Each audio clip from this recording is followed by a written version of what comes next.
Vladimir Putin and Russian TV, controlled by Putin, are brutally mocking Donald Trump and the United States of America. They are mocking Donald Trump's cabinet picks like Tulsi Gabbard and Trump's FBI pick, Kash Patel, referring to them as Russia's, quote, boy and girl. They're also talking about, hey, maybe the United States wants to join Russia and China and turn against NATO. And then they just mock Donald Trump for making everything about himself. Look, Vladimir Putin controls Russian state TV, and so Putin is directing this to happen on Russian state TV.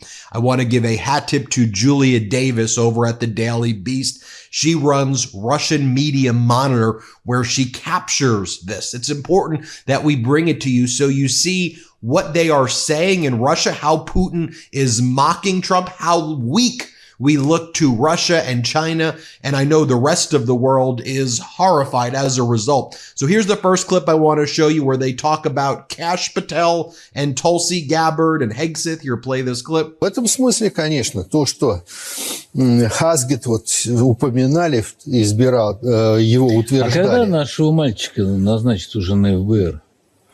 Нашего? Ну, он вам очень нравится. Если потираете руки и ждете, когда он придет, и там наведет Кузькину маман.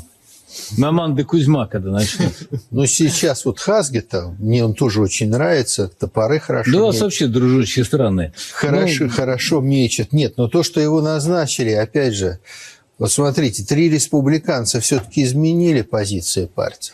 Проголосовали прочее. Ну, Митч МакКоннелл, я думаю, что он сейчас опять завис. Кэша моего когда, наконец, уже приведут к власти? Ну, приведут. Ну, мне просто хочу посмотреть, как Кэш Патель на следующий день превращает ФБР в музей политических репрессий. Их в паре приведут. Их приведут вместе с Пэм Бонди.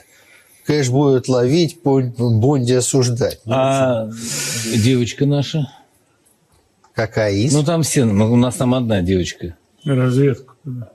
Ну нет. Это не... Мы уже сейчас про Тулси Габбард забыли. Тулси Габбард, это не совсем... Ну, когда? Крести. Не знаю, Тулси Габбард может и не прийти, потому что... Что это вот так вдруг? А вдруг ее не одобрят? Now, here is another clip from Russian TV where they're saying that Trump would potentially leave NATO and join an alliance with Russia and China. Here, watch this. Что будет, если мы создадим единый военный союз с Америкой и с Китаем? Да. Знаешь, что Трамп сейчас скажет? Что-то я посмотрел на все это, гораздо интереснее. Да? И Европа так, сейчас, минуточку, а Трамп скажет, ну, смотрите, ну это же у вас трансгендеры, у вас демократы, вы хотите Украину в НАТО. А я, говорит, не хочу Украину в НАТО. Поэтому давайте, значит, мы из НАТО выходим и с русскими... Кстати, возобновляем военный союз, как во времена Великой Отечественной войны. 4 хороший. 4 полицейских. Не надо 4-го полицейского, мы втроем обойдемся. Да. Вот мы американцы, мы и китайцы. И в этой связи, конечно... Now, here in this next clip, Russia just mocking Donald Trump, just brutally mocking him. This is so embarrassing. Here, play this clip. По нашим меркам, я сейчас такими фразами буду говорить, но это сплав барыги и козырного быка. Почему так говорю? Потому что это человек, который припирает все законы, живет по понятиям. А наш президент до каждой буквы закон соблюдает. Глубоко верующий, любящий свой народ. Трамп народ любит, тут себя любит. Себя любит. И это крайне, наверное, некорректно, блин. And here, Russian TV says it isn't worried about Donald Trump imposing sanctions. They say he's just posturing, pretending to be a strong man. And they say Russia will get everything it wants out of the negotiation with Trump. Trump's weak, he's fearful of Putin, and he's going to fold. Mind you, when you watch this, Putin's directing these messages to get out, to mock Trump. This is how weak and pathetic they think he is. Here, play this clip. По поводу этих санкций переживал. Смотрите, раньше критиковали Трампа за что? Зеленскому не звонит, с Путиным хочет поговорить. А теперь, когда он вот эти все заявления сделал, он может сказать: я Путину позвоню и скажу: спасибо, Советский Союз, что помог нам победить в войне. То есть это буквально вербальная интервенция. Трамп из себя корчит силача и победителя по жизни, чтобы его не критиковали за разговор с российским президентом. То есть это он на свою аудиторию работает, а не нам пытается что-то сказать. Ему нужно выглядеть с позиции сильного всегда. Канаду заберем, Панамский канал наш, Китай под шконку. Вот буквально Алексей так он себя и ведет. Уже неделю хватит болтать-то, надо начинать что-то смотрите, делать. вот вчера он сказал, что хочет немедленно поговорить с российским президентом. Ну и что? Из Кремля звучали заявления, что Россия тоже готова. А когда два человека чего-то сильно хотят, происходят хорошие вещи. Так что ждем хороших вещей. Now, as all of this is taking place, President Zelensky of Ukraine is saying that he believes Putin is trying to manipulate Donald Trump.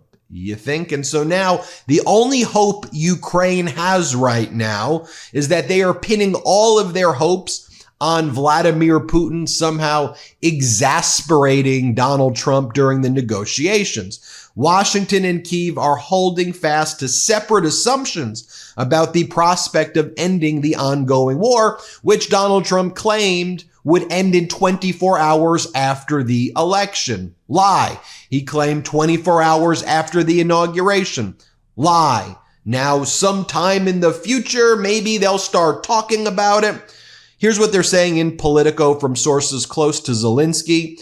Kyiv has no faith that Trump can secure a favorable deal.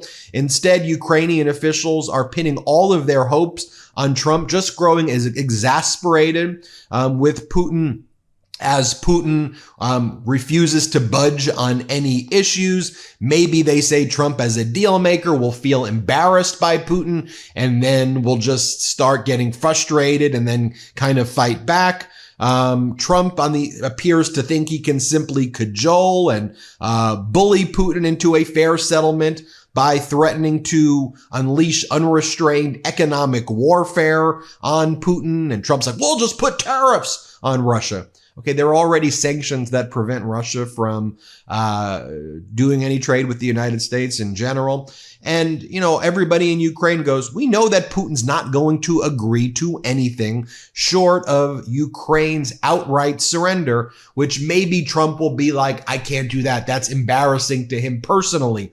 That's all Ukraine is hoping for right now. This, as Donald Trump threatened yesterday, remember in my reporting yesterday, to impose tariffs on our ally Taiwan. Yeah, Donald Trump said he will tariff the semiconductor industry of Taiwan and in Taiwan to try to hurt their economy. As Drew Pavlou explains, if Trump was looking to deindustrialize Taiwan before handing it over to China as part of some broader plan here. Listen to what they were saying earlier in those videos in Russia. Maybe Trump will join the China and Russia alliance and take America out of NATO. Drew explains it would look exactly like this proposal where you are attacking Taiwan, and that's how you claim you're being strong on China. Remember, by the way, Donald Trump yesterday in the press conference was applauding China's DeepSeek, which destroyed or significantly harmed America's AI business and American tech companies. Trump's like, I think that's a positive development, DeepSeek. I think that's really good. As Democratic Congressmember Dan Goldman also explains, just so there's no confusion, Trump has now frozen all spending in the United States, both domestic and foreign. This will reduce power and influence across the globe, cut jobs for union members and working Americans, increase inflation, and it will let China beat us. That's not what America voted for. Frankly, I don't know what America voted for, Congressmember Goldman. The 49% of the voting population who voted for this guy. You know, 2024's word of the year was brain rot. I predict 2025 it will be rug pull because the brain rot has now got us to this area where this con artist, felon, sexual assaulter, worst business person is doing all of this. As our editor-in-chief Ron Filipkowski writes, If you wanted to know how an autocracy would start in America, it begins by releasing violent thugs from prison who beat up police defending Congress, illegally firing every inspector general, and seizing billions appropriated by Congress for people with no authority to do so. I think Filipkowski says it correct there. Well, that's what's going on. Tell me what you think. Hit subscribe. Let's get to 4 million subscribers. It's so critical we grow now. So please, if you haven't subscribed already, hit subscribe. Turn on your notifications as well. Thanks for watching. Can't get enough Meidas? Check out the Meidas Plus Substack for ad-free articles, reports, podcasts, daily recaps from Ron Filipkowski, and more. Sign up for free now at MeidasPlus.com.